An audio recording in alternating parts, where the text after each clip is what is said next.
గోపాలపురం నియోజకవర్గాల్లో సత్సంబంధాలు ఉన్న రాజమహేంద్రవరం రూరల్ స్థానిక కొంతమూరికి చెందిన న్యాయవాది జర్నలిస్ట్ సామాజిక సేవకురాలు human rights activist doctor Vijay Kumari Cheeli Madiga సామాజిక వర్గానికి చెందిన 300 మందితో కలిసి స్థానిక క్వారీ మార్కెట్ జంక్షన్లోని జిల్లా బీజేపీ కార్యాలయంలో దగ్గుపాటి పురంధేశ్వరి సమక్షంలో బీజేపీలో చేరారు।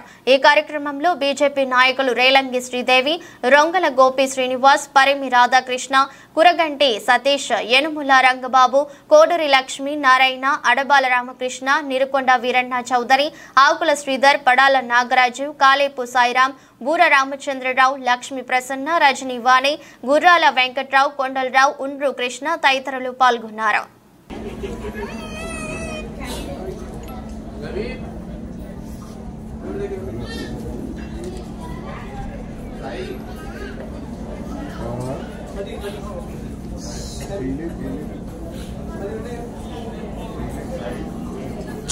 గారు, వసంత గారు,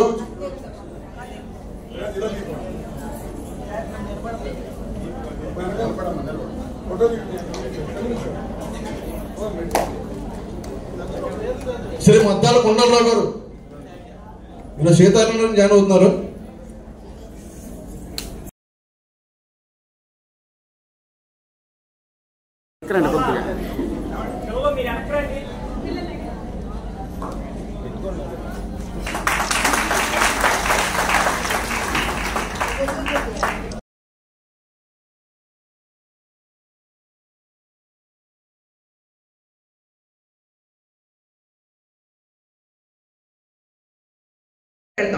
సభ్యత్వ నమోదు కార్యక్రమం పెద్ద ఎత్తున వాళ్ళ రాష్ట్రంలో జరుగుతుంది।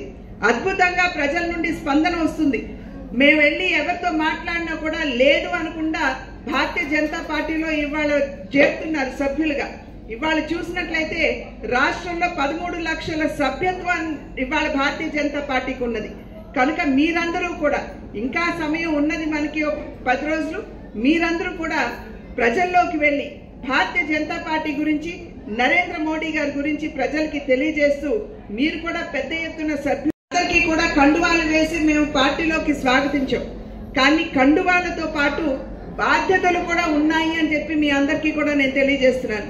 నరేంద్ర మోడీ గారు చేసినటువంటి మంచి పనులన్నీ కూడా నాడు పార్టీలో చేరినటువంటి సోదరిమణి చీలి విజయ్ గారికి, వేదిక మీద ఉన్నటువంటి కొండలరావు గారికి, ఉన్నటువంటి సహచరులందరికీ మరియు వేదిక మీద ఉన్నటువంటి పెద్దలు ప్రతి ఒక్కరికి పేరు పేరున, అదేవిధంగా వేదిక ముందున్నటువంటి సోదరిమణులు అందరికీ కూడా పేరు పేరున నా నమస్కారాలు నేను తెలియజేస్తున్నాను। చాలా సంతోషం। ఇవాళ ప్రవృద్ధిమానంగా బలపడుతున్నటువంటి అంశానికి ఇది సంకేతం అని చెప్పి ప్రతి ఒక్కరూ కూడా గమనించవలసినటువంటి అవసరం ఉన్నది అని చెప్పి కూడా నేను తెలియజేసుకుంటున్నాను।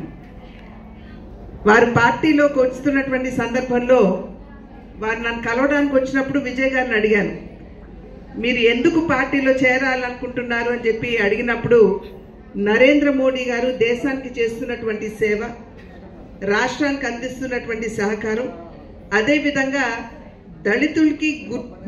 దళితుల్ని గుర్తించినటువంటి సందర్భంలో మేమందరం కూడా పార్టీలో చేరాలనుకుంటున్నాం అని చెప్పి విజయ్ గారు చెప్పడం జరిగింది। వారు చాలా సవివరంగా చెప్పారు ఏ విధంగా నరేంద్ర మోడీ గారు ప్రత్యేకించి దళితుల మీద దృష్టి పెడుతూ మరి వారందరికీ కూడా సంక్షేమ ఫలాలు అందాలి అనేటువంటి ఆకాంక్షతో ఏ విధంగా వారు పనిచేస్తూ వస్తున్నారో వారు సవివరంగా మనందరికీ కూడా తెలియజేయడం జరిగింది। ఈ సందర్భంలో ఒక్క విషయం మనం ఖచ్చితంగా గుర్తు చేసుకోవాల్సినటువంటి అవసరం చాలా ఉంది। నరేంద్ర మోడీ గారు ఒకానొక సభలో, ఒకానొక సందర్భంలో వారు స్వయంగా చెప్పినటువంటి విషయం ఏమిటంటే, నేను ఇవాళ ఈ స్థాయికి, అంటే ప్రధానిగా ఈ స్థాయికి ఎదగగలిగాను అని అంటే అది ఆనాడు బాబాసాహెబ్ అంబేద్కర్ గారు ఇచ్చినటువంటి రిజర్వేషన్స్ వల్లనే నేను ఈ స్థాయికి రాగలిగానని చెప్పి వారు చెప్పడం జరిగింది। అది మాత్రమే కాకుండా కార్యకర్తలుగా కాదు కానీ భారతీయ జనతా పార్టీ కుటుంబ సభ్యులుగా మేము పార్టీలోకి ఆహ్వానిస్తున్నామని చెప్పి తెలియజేస్తూ సెలవు తీసుకుంటున్నాను। జై హింద్। ఆంధ్రప్రదేశ్ భారతీయ జనతా పార్టీ అధ్యక్షురాలైన వారి మిత్ర బృందంతో కలిపి భారతీయ జనతా పార్టీలో చేరాలని ఒక నిర్ణయం తీసుకోవడం ఈ విషయాన్ని తెలియజేయడం, నిన్న రాత్రి ఆ మేడం గారిని కూడా కలవడం జరిగింది. ఈ సందర్భం ఈ పార్టీ తరఫున సాదరపూర్వకంగా మా అందరితోటి అంటే ఈ యొక్క భారతీయ జనతా పార్టీ మనందరం కూడా కలిసి ఈ ఆంధ్రప్రదేశ్ లో దేశంలో కూడా భారతీయ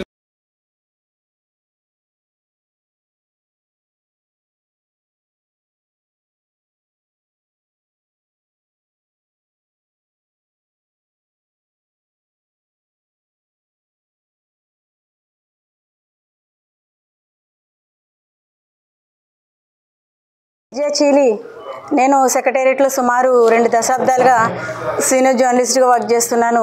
అలాగే న్యాయవాద వృత్తిని చేపట్టాను. అలాగే జర్నలిజం చేశాను. ఇంకా నేను సోషల్ యాక్టివిస్ట్గా ప్రోబోనో సర్వీసెస్ చేస్తూ దళితులకే కాదు, ఇర్రెస్పెక్టివ్ ఆఫ్ క్యాస్ట్ నేను విమెన్ రైట్స్ కోసం పోరాటం చేశాను.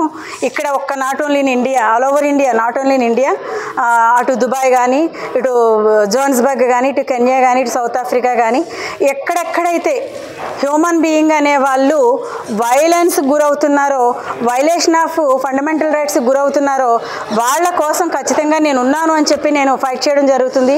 I use to visit every year some countries on this violation of human rights issues. Mostly నేను హ్యూమన్ రైట్స్ పైన, దళిత్ రైట్స్ పైన, విమెన్ రైట్స్ పైన నేను వర్క్ చేస్తూ ఉంటాను all over India. Even Chandrababu గారిని అరెస్ట్ చేసినప్పుడు కూడా నేను ఎన్హెచ్ఆర్సీలో కంప్లైంట్ చేశాను, ఒక పిటిషన్ కూడా వేశాను. ఏమంటే 70 years దాటినటువంటి ఒక సీనియర్ సిటిజన్కి మినిమం ఒక హాట్ వాటర్ కూడా సప్లై చేయబోతుంది గవర్నమెంట్. ఆయన హెల్త్ గ్రౌండ్స్లో ఆయనకి బెయిల్ ఇష్యూ చేయాలని చెప్పేసి, అది ఆయన ఫండమెంటల్ రైట్ టు లివ్ అనే దాన్ని పట్టుకొని ఆయనకి బెయిల్ ఇవ్వాలని చెప్పి నేను ధర్నా చేశాను. అదేవిధంగా నేను ఎన్హెచ్ఆర్సీలో కంప్లైంట్ చేశాను.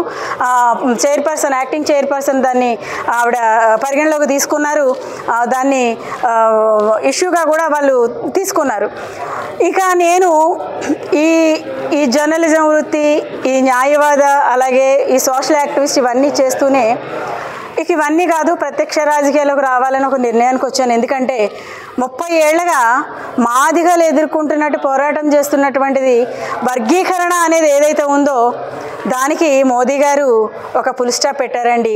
రాష్ట్రాలకి జనాభా ప్రాతిపదికన ఖచ్చితంగా రాష్ట్రాలకి స్వేచ్ఛనిచ్చారు, మీ వర్గీకరణ చేసుకోవచ్చు అని చెప్పి స్వేచ్ఛనిచ్చారు. రాష్ట్రాల్లో కూడా హానరబుల్ గవర్నర్ గారు ఆర్డినెన్స్ పాస్ చేస్తే ఖచ్చితంగా జరుగుద్ది. దీనికి పక్క రాష్ట్రం తెలంగాణ రేవంత్ రెడ్డి గారు ఆ రోజు అసెంబ్లీ నడుస్తుంది, సుప్రీంకోర్టు జడ్జిమెంట్ వచ్చినప్పుడు అప్పుడు రేవంత్ రెడ్డి గారు అసెంబ్లీలో ఇమ్మీడియట్గా అనౌన్స్ చేశారు, నేను ఇమ్మీడియట్గా దీన్ని ఇంప్లిమెంట్ చేస్తానని చెప్పి అనౌన్స్ చేయడం జరిగింది. అలాగే ఏపీ రాష్ట్రంలో కూడా చంద్రబాబు గారు దీన్ని నేను ఇంప్లిమెంట్ చేస్తానని అన్నారు. కానీ కొన్ని కారణాలు రీత్యా అది వెనక్కి వెళ్తుంది. అయినప్పటికీ కూడా రాష్ట్ర ప్రభుత్వాలు ఖచ్చితంగా మాదిగలకు ఈ వర్గీకరణ అనేది వర్గీకరణ కేటగరైజేషన్ అనేది ఇంప్లిమెంట్ చేస్తారు అని చెప్పి నమ్మకం మాకుంది. అయితే ఈ 30 ఏళ్ల పోరాటానికి ఫుల్ స్టాప్ పెట్టినటువంటి వ్యక్తి మోదీ గారు. రాజ్యాంగానికి నేను కాపలాదారుడిని, అలాగే రిజర్వేషన్కి నేను కాపలాదారుణ్ణి అని చెప్పి ప్రకటించుకున్న వ్యక్తి తనకు తానుగా మోదీ గారు. ఒక ఛాయ్ వాలా, ఒక సామాన్య కార్యకర్త ఒక ప్రధానమంత్రి అవ్వగలిగారు అంటే ఒక అద్వానీని చూసుకోవచ్చు, ఒక వాజ్పేయి గారిని చూసుకోవచ్చు. వీళ్ళందరూ కూడా వారసత్వ రాజకీయాలు కాదండి, అలాగే కులపాలన కాదండి. సో వారు ప్రధానమంత్రులను చూస్తే డిఫరెంట్ సామాన్య కార్యకర్తలుగా వచ్చి ప్రధానమంత్రి స్థాయికి వెళ్ళిన వాళ్ళు మోదీ గారు కూడా. సో ఒక సామాన్య కార్యకర్తగా ఈరోజు నేను జాయిన్ అయితే ఏమో రేపొద్దు నేను కూడా ప్రధానమంత్రి అవ్వచ్చేమో అనేటువంటి ఆలోచనతో నేను ఈ పార్టీలో చేరడం జరిగింది. ఎందుకంటే అలాంటి సామాన్య కార్యకర్త కూడా ప్రధానమంత్రి అవ్వచ్చు అనేటువంటి ఆలోచన సామాన్యులమైన మాకు కలిగించారు అంటే ఇన్స్పిరేషన్ మోదీ గారి నుంచి వచ్చిందండి. అంత ఆశ లేదు, కానీ నేను సామాన్య కార్యకర్తగా పురంధేశ్వర్ గారి నాయకత్వంలో నేను నా దళితుల కోసం నాకు ఏదైతే బాధ్యతలు అప్పగించారో రాజమండ్రి పార్లమెంట్ నియోజకవర్గంలో ఖచ్చితంగా నేను అక్కడ పనిచేస్తాను. గుమ్మాన్ని నేను వెళ్తాను, అందరితో మాట్లాడతాను. బీజేపీ ప్రభుత్వము బలోపేతం అయ్యి 2029లో 8 సీట్లతో కాదు, 3 ఎంపీ సీట్లతో కాదు, ఖచ్చితంగా 175 సీట్లతో దళితులమంతా మోదీ గారికి బహుమతిగా ఇవ్వడానికి ఫస్ట్ పునాది ఒక దళిత మాదిగరాలుగా నేనే ఈరోజు దశమి రోజున ఈరోజు అమ్మవారిని నిలబెట్టారు. నేను ఒక శక్తిగా అమ్మవారిగా ఫీల్ అవుతూ నేను బీజేపీలో చేరానండి. Thank you. జై భారత్.